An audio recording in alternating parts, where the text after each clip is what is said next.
My hands look so big. I'm Take one, sexual health guidelines. Take one, sexual health guidelines. Let's talk about sex, baby. Let's talk about you and me. Let's talk about all the good things and the bad things that may be. Let's talk about sex. I'm Kelly Garza. I'm Steamy Chick, and I worked with a lot of clients one-on-one for steaming, okay? And so sex isn't directly related to steaming, but when working with clients and doing their intake forms, there would be stuff that came out, you know, about whatever was happening, like in their sexual relationships, that was interesting. Or there's certain information that it feels like is missing, you know, I think because so few people have talked about sex and it's so taboo. There are certain things that I wish people knew. I put together what I call my vitamin S guidelines. Take them or leave them. Like, these may be useful to people, they may not be. Number one, respect the body. There's like this thing that they say, which is it's gonna hurt.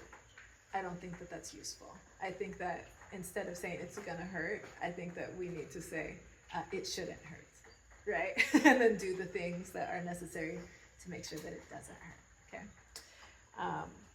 So there shouldn't be any pain at any point. And if it hurts, then you should stop, you know, and figure things out and either resume another day or whatever. But it is really important to be vocal, let your partner know that, and there's no point that the body should be in pain. Why? Like, for what? Like, this is intimacy between two people, whether they love each other or not. This is intimacy between two people who want to have fun, who want to enjoy. Like, there should be no pain at any point. Side note, there are people who like pain. I think that's a whole other conversation in general. There should be respect for the body. Number two, it's really important that you're having sex with the right partner, okay? I have a hard time defining what the right partner is, but I have a lot to say about who the wrong partner is, okay? And so I'm actually gonna do another, talk about the wrong partner a little bit more later. But in general, the right partner is somebody who's willing to follow these guidelines, okay? They need to follow the vitamin S guidelines, okay? They need to be down with the idea that this shouldn't be hurting your body. They need to listen to you if you speak up and say that, you know, there's a problem. That, okay? Number three, there should be like a natural libido. This means like your body naturally wants to have sex. Like, I'm like surprised at how many times in how many situations women are having sex and they have no libido at all. They're only doing it out of some type of obligation, some type of coercion. And the sad thing is if I'm working with them with steaming, this means that there's a problem. There's all kinds of things that can go wrong. In general, like, there shouldn't be like bleeding after, there shouldn't be any tears, there shouldn't be like, it shouldn't mess up your menstrual cycle, you know. And it's hard to say when the right time is. Like, go ahead and let your natural libido, which is your sex drive, let you know when you should be having sex. If you're not in the mood, don't have sex. All right, so number 4 is to keep it clean, okay?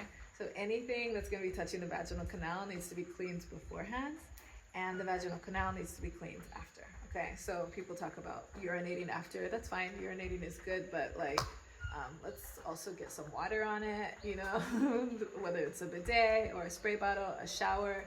I love showers that have like a nozzle or a shower head that you can detach so that you can spray and get that area very clean, you know, get it nice and cleaned out afterwards. Even if there's not like any insemination in there, but even if there's not that, you know, if there were any, you know, if anything, you know, could have introduced like bacteria into the vaginal canal, that should be used, or anything that could be introducing like chemicals. Now, any condoms or anything else that's being used, like, just really beware of plastic and chemicals. Everything should, of course, be all natural, if possible, but either way, you want to do a nice clean of the vaginal canal after, okay? And I'm Steamy Chick, so I gotta say, steaming is a great way to do it. Post-sex steaming is, you know, very effective at, you know, cleaning everything after. Some people get infections every single time they have sex, so that's one I really recommend. Go ahead and steam after. Yes, like, clean and rinse with water and then steam. and people are very it's very effective so that they don't have to deal with that problem. Number 5, get wet.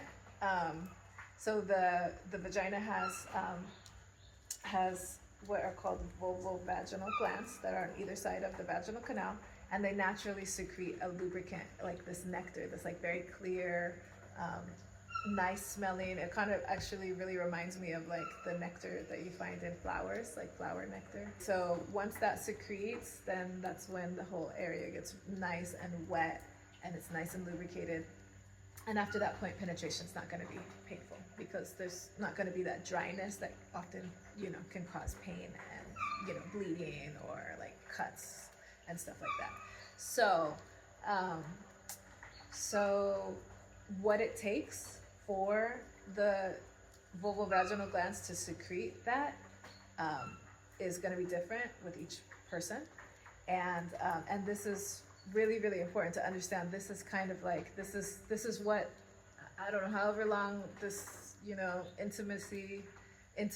intimate act is gonna last, but probably the majority is like the things that are gonna happen, to get her wet, okay?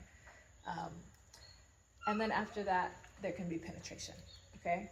So penetration brings me to the last guideline. Usually at this point, because of the kissing and the massage and the sweet words and all the things that caused her to get wet,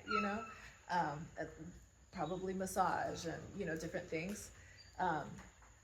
At this point, there will usually be a contracting that happens with the vaginal canal will start to contract, okay?